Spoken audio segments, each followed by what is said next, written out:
Assalamualaikum warahmatullahi wabarakatuh. Terima kasih atas waktunya. Saya Muhammad Agil Bakhtiaruddin, NIM 1917069, mau melanjutkan materi dari teman-teman rekan pemateri yang berjudul mekanisme produksi media pembelajaran.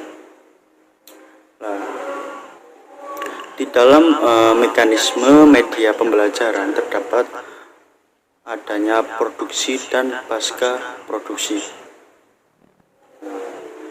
Sebelum berlanjut ke produksi dan pasca produksi, apa sih produksi dalam media pembelajaran?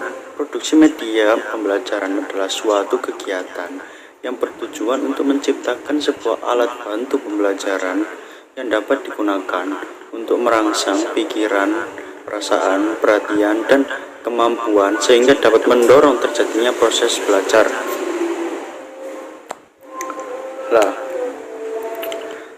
Di dalam produksi ini, kegiatan pertama pada tahap pengembangan atau produksi ini adalah script conference, yaitu kegiatan bertemunya penulis naskah, ahli materi, ahli kurikulum, ahli media, dan desain pembelajaran dengan pemrograman mobile learning effector. Pada kegiatan script conference ini didiskusikan lagi maksud penulis naskah dalam menulis naskah mobile learning kepada pemrograman naskah mobile learning, sehingga pemrograman tahu betul apa yang terjadi kehendak penulis naskah sehingga dapat dihasilkan mobile learning yang bagus. Setelah diadakan kegiatan script conference, maka pemrograman tersebut membuat dasar mobile learning. Pemrogram membuat program dasar mobile learning berdasarkan naskah yang ditulis oleh penulis naskah. Setelah pemrograman dasar, jadi kegiatan selanjutnya adalah suplai media. Program mobile learning dibuatkan media yang sesuai dengan tujuan pembelajaran. Setelah pemrogram memberikan suplai media pada program dasar mobile learning, maka program mobile learning disempurnakan menjadi program yang utuh dan lengkap, yang sempurna.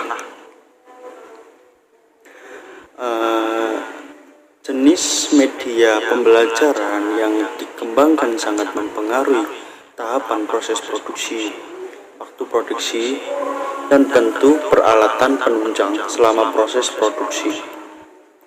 Demikian halnya dengan tingkat kerumitan pengembangan sangat dipengaruhi oleh jenis media. Hasil produksi yang baik akan mempermudah dan memperlancar pada proses pasca produksi pada tahap berikutnya. Sebagai upaya untuk menghasilkan media pembelajaran yang berkualitas, diperlukan berbagai perangkat untuk proses produksi, baik berupa hardware atau perangkat keras maupun software perangkat lunak. Berikut adalah beberapa hardware dan software yang dibutuhkan selama proses produksi pembelajaran. Pertama, media audio atau suara. Yang kedua, media visual atau gambar. Yang ketiga, media audio visual atau video, bentuk video. Yang keempat, multimedia interaktif. Dan terakhir, aplikasi. Aplikasi ini mencakup seperti halnya aplikasi-aplikasi yang dapat mendukung perangkat-perangkat keras ataupun lunak untuk media pembelajaran. Selanjutnya, saya akan menjelaskan tentang pasca produksi. Pasca produksi dalam tahap pasca produksi dalam pembelajaran adalah proses finishing. Tahap ini menugaskan kita untuk dapat menambahkan modifikasi akhir yang dapat membuat animasi terlihat lebih bagus.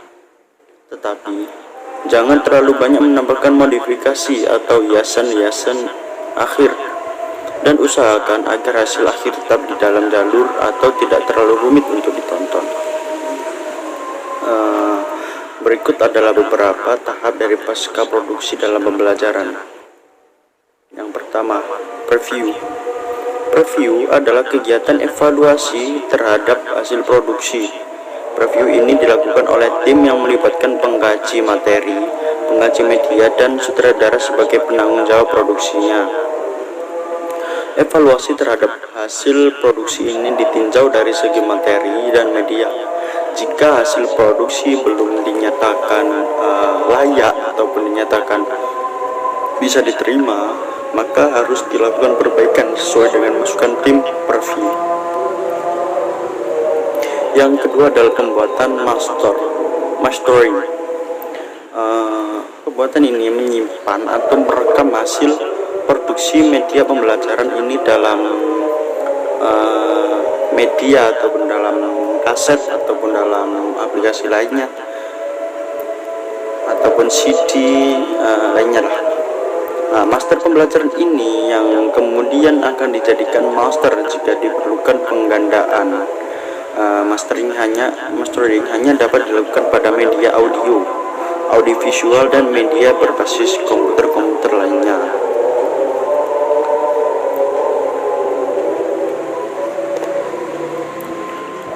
Baik, itulah tahap dari pasca produksi dalam pembelajaran. Bahan media hasil produksi yang mendapatkan perlakuan maksimal pada tahap pasca produksi akan menghasilkan media yang berkualitas. Sebaliknya, bahan media yang tidak diikuti dengan tahap pasca produksi secara maksimal akan berdampak pada berkurangnya kualitas media pembelajaran yang dihasilkan. Oleh karena itu, sebelum media benar-benar digunakan secara masif dan juga perlu dilakukan finishing akhir pada tahap pasca produksi yang secara maksimal. Baik, terima kasih. Itulah penjelasan produksi dan pasca produksi dalam media pembelajaran dari saya. Itu saja yang saya jelaskan, semoga bermanfaat. Terima kasih. Wassalamualaikum warahmatullahi wabarakatuh.